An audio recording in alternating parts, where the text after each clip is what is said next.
राज्य शासन सेवेत 50 ते 55 सेवा झालेल्या कर्मचारीबाबत महत्वाचा शासन निर्णय निर्गमित झालेला आहे. तर चला पाहूया आपण डिटेलमध्ये या शासन निर्णयामध्ये काय दिलेले आहे. तर वयाच्या 50 ते 55 वर्षापलीकडे अथवा अर्धकारी सेवेच्या 30 वर्षानंतर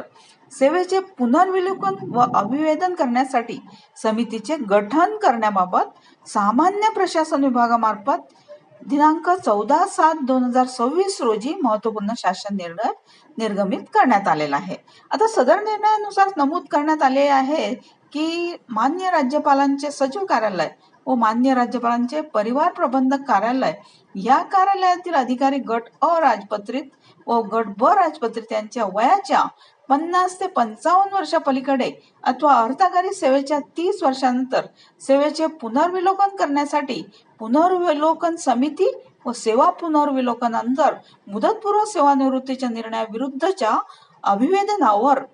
अभिवेदन समिती गठीत करण्यात येत आहे. सदर समिती पात्र होणाऱ्या अधिकाऱ्यांची वयाची 50 ते 55 वर्षापलीकडे अथवा अर्धकारी सेवेची 30 वर्षे पूर्ण झाल्यानंतर सेवेत राहण्याची पात्रता आजमावण्यासाठी दिनांक 10/6/2019 रोजीच्या शासन निर्णयातील तरतुदीनुसार तसेच त्यामध्ये वेळोवेळी केलेल्या सुधारणांप्रमाणे छाननी करून पुनर्विलोकनाची प्रक्रिया पार पाडण्याचे निर्देश देण्यात आले आहेत. यामध्ये 50 वर्ष पूर्ण होते वेळी अथवा अर्धकारी सेवेचा 30 वर्ष पूर्ण होते वेळी यापैकी जे प्रथम घडेल तेव्हा एकदाच पुनर्विलोकन